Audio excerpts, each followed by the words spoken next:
In the world of crime, what we see at first look isn't always the truth.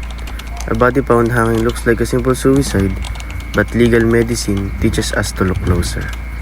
Our job is to listen to the evidence because while people might lie, the medical facts never do.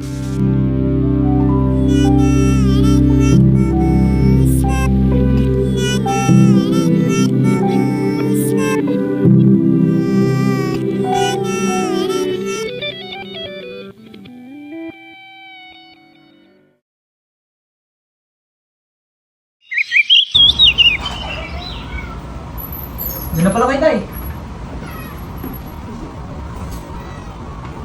Hindi ko alam ba ginagawa mo? Puro cellphone na lang nakatupag mo. Hindi, Tay. Naman. Umimik ka! Ay ka pa ng kaibigan mo.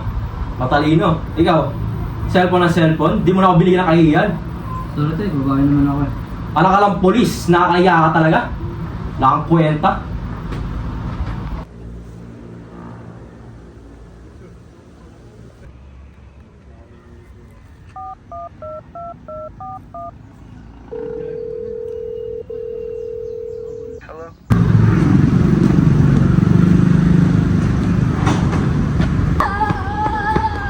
Paano po kayo, ma'am?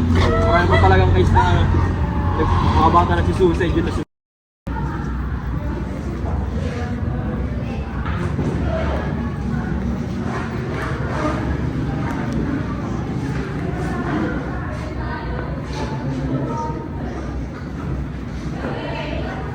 Nakikita mo yung mga kasama to?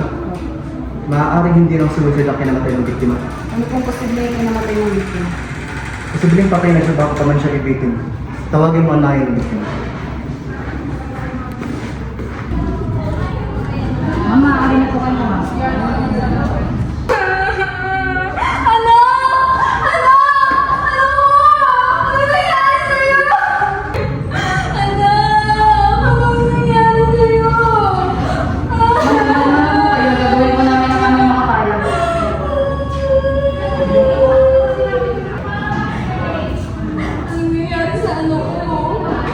Ma'am, base po sa pagsusuri namin sa kanyang katawan, maaari pong hindi suicide ay kinamatay ng inyong anak, kundi isang strangulation. Maaaring patay na siya bago pa man siya ibitin ng hinihina ng suspect. Hindi siya nag-suicide! Hindi niya kayang gawin yun! Hindi niya kayang gawin yun! Opo, kaya namin po nag-request ng autopsy. Hindi pa posible na ikaw pumatay sa sarili mong anak dahil sa iyong personal na galit sa kanyang ama. Hindi ko kayang gawin yun sa anak ko. Kahit ganun yung ginawa sa amin ng kanyang ama, hindi ko kayang gawin yun sa kanya. Sapagkat hindi ako nagpulang sa kanya sa pangangalaga. Mahal ko yung anak ko, pero hindi ko kayang gawin yun sa kanya. Ano ang relasyon mo sa biktima? Kaibigan po, Nasaan ka ng mga araw na pinatay ang biktima? nasa bahay po. Masisiguro mo ba na nasa bahay ka nung pinatay ang biktima? Opo, At alam mo ba na hindi suicide ang kinamatay ng iyong kaibigan? hindi po. Kung gayon, bakit hindi ka apektado sa nangyayari sa kaibigan mo? Sorry po, wala po akong kasalanan.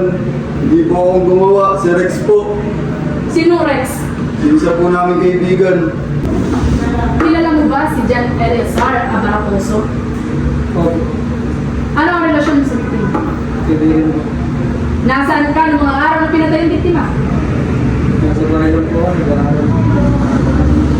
Ngunit sinabi ng isang kaibigan, ikaw daw ang pumatay sa kaibigan mo. Hindi po. Hindi ko kaya gawin yan. Ang pagpalag ko kasi is marami ng problema yung kaibigan ko. Kung palagi po sila nag-aaway ng magulang. Pero base sa medical certificate, patay na ang biktima bago pa ito itali. Wala po. Wala po ako nalaman doon.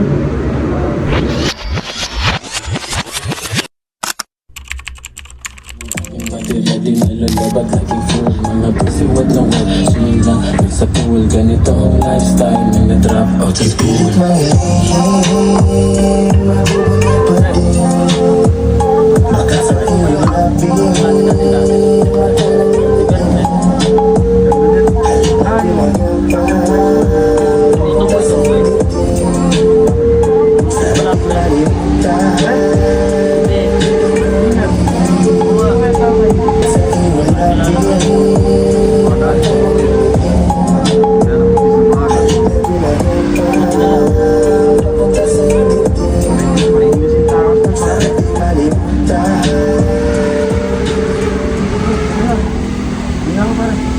pre.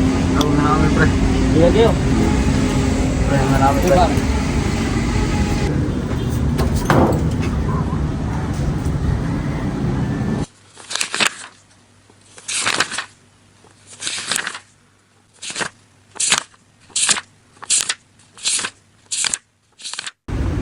Pre, sa'yo na. Kanina pa yan. Kami na nga yan. Kanina pa yan eh. Iinom tayo eh.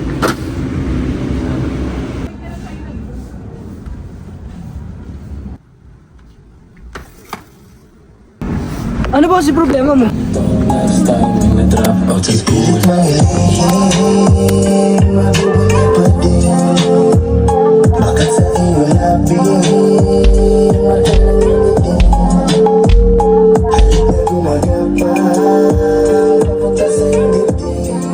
Hindi niya naman ako naiintindihan eh.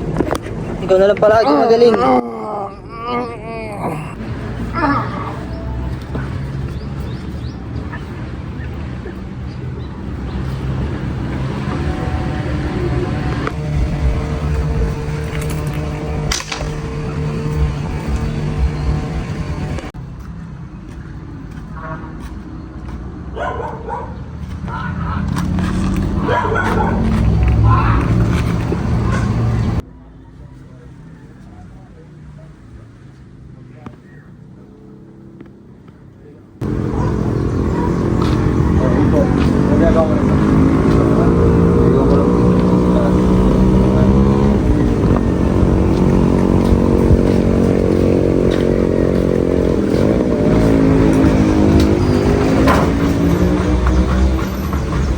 Ano to?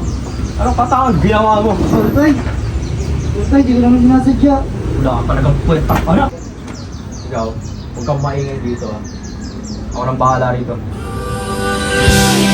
Nandito lamang pala sa lupa.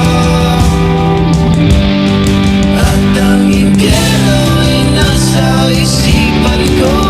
Pinalimot ng iyong ganda. Umaawit ang mga anghel. Even if a crime scene is cleaned up or changed to look like a suicide, the human body holds secrets. Bruises, marks, and wounds tell the real story of what happened in a victim's final moments. In the search for justice, legal medicine gives a voice to the silent victims and brings the hidden truth to light.